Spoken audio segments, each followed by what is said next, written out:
Red టీవీలో మీ వ్యాపార ప్రకటనల కోసం ఈ నెంబర్ ని సంప్రదించండి 6281747728.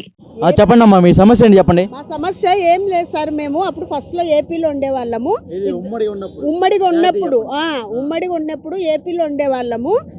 అందరూ మొత్తము నెలకింతని 500 లెక్క అట్లా కట్టించుకొని లక్ష్మీప్రియ శివప్రియ అనేవాళ్ళు మొత్తం రిజిస్ట్రేషన్లని అందరికీ డబ్బులు కట్టించేసుకొని నాది 2001లో రిజిస్ట్రేషన్ అయిపోయింది.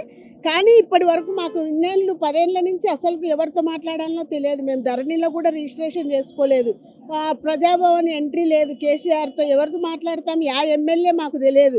అందుకని ఇప్పుడు రేవంత్ రెడ్డి గారు మంచి పరిపాలన పెట్టినాడు. మేము లోపల కనీసం సెక్రటేరియట్ అన్న 1200 లక్షలు పెట్టి కట్టిన సెక్రటరీ 12,000 కోట్లు కట్టిన సెక్రటేరియట్ అన్న చూడొచ్చు దీనివల్ల అనే ఉద్దేశంతో మేము ఇక్కడ అప్లికేషన్స్ ఇవన్నీ తెచ్చినాము. మేము ఉండేది ఇక్కడే ఉంటాము, కూకట్పల్లిలోనే.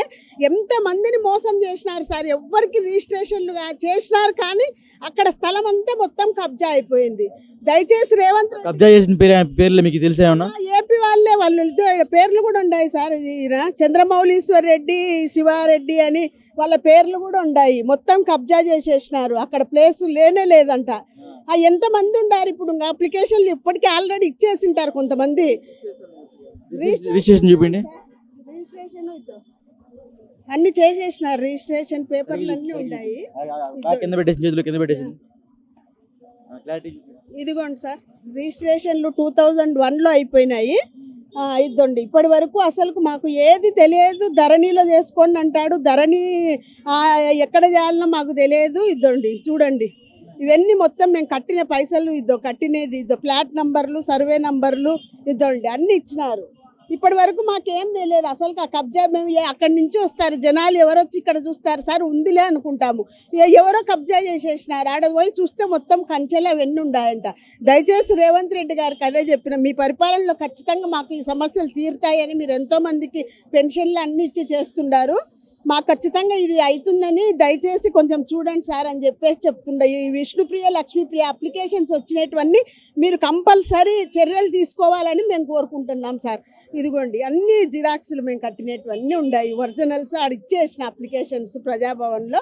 దయచేసి రేవంత్ రెడ్డి గారికి చెప్పండి మాకు ఖచ్చితంగా అయ్యేటట్టు. అది ఏంటమ్మా అసలు మీ సమస్య ఏంటి? దాని నుంచి ఏడుస్తున్నారు ఇక్కడ. ఏడుపు అంటే అనుకొని రావట్లేదు బ్రో, ఏడుపు అది ఆటోమేటిక్ వస్తుంది. ఏడవద్దని 3 times వచ్చాము, ఇది 4th టైం. నా హెల్త్ అస్సలు బాగాలేదు. నా హెల్త్ బాగాలేకపోవడానికి కారణం నేను కాదు. మద్దపరి మండల్ మంచిర్యాల డిస్టిక్, అది వెంకటేశ్వర స్వామి టెంపుల్ అండ్ సింగరేణి టెంపుల్ అనమాట.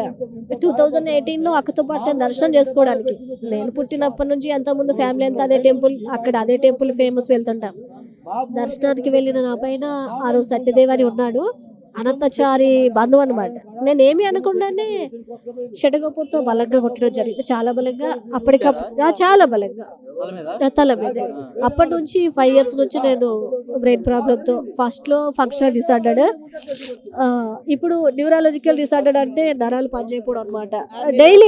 డైలీ తలో తిప్పడం, పడిపోవడం. మొన్నైతే 4 hours మార్నింగ్ 7 o'clock లేచి పడిపోయింది. ఇంకా గుర్తులేదు, ఒకప్పుడు గుర్తుండేది. లేచిన తర్వాత 11:30 అవుతుందో నాకు చెప్పింది.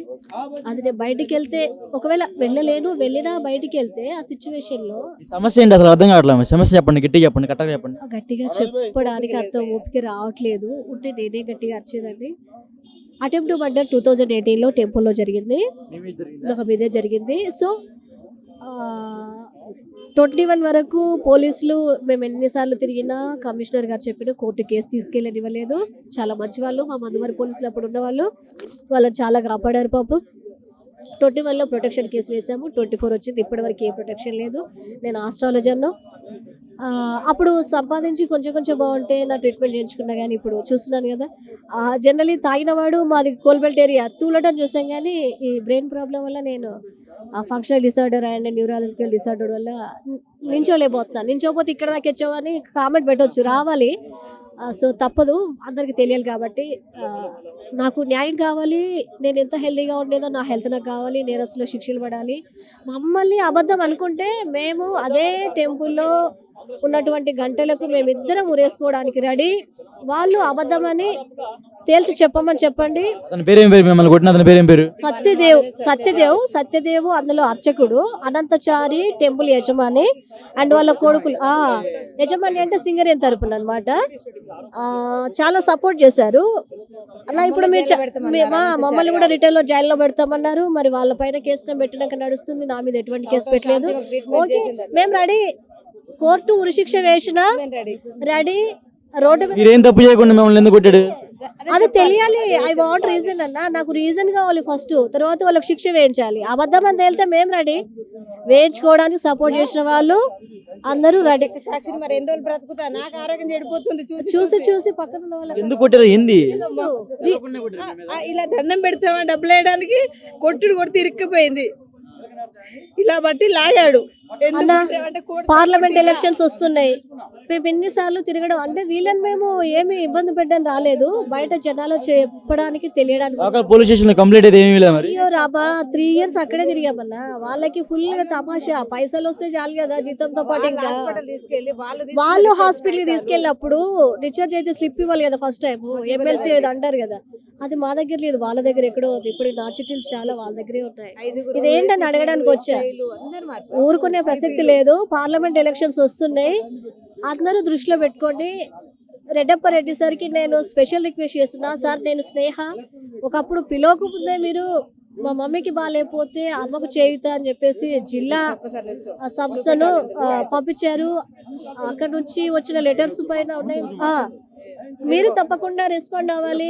మీరు పంపించినటువంటి లెటర్ ఉంది రెడ్డప్ప రెడ్డి సార్. అప్పుడు సార్ మీరు రెస్పాండ్ అవ్వండి. నేను ఎంత లీగలో ఎంత ఇల్లీగలో మీకు తెలుసు. ఒకప్పుడే వైఎస్ గారికి నేను లేఖ రాశాను అన్న విషయం మీకు తెలుసు, జనాల్లో తెలియపోవచ్చు. నాకు ఇప్పుడు చాలా కష్టంగా ఉంది సార్.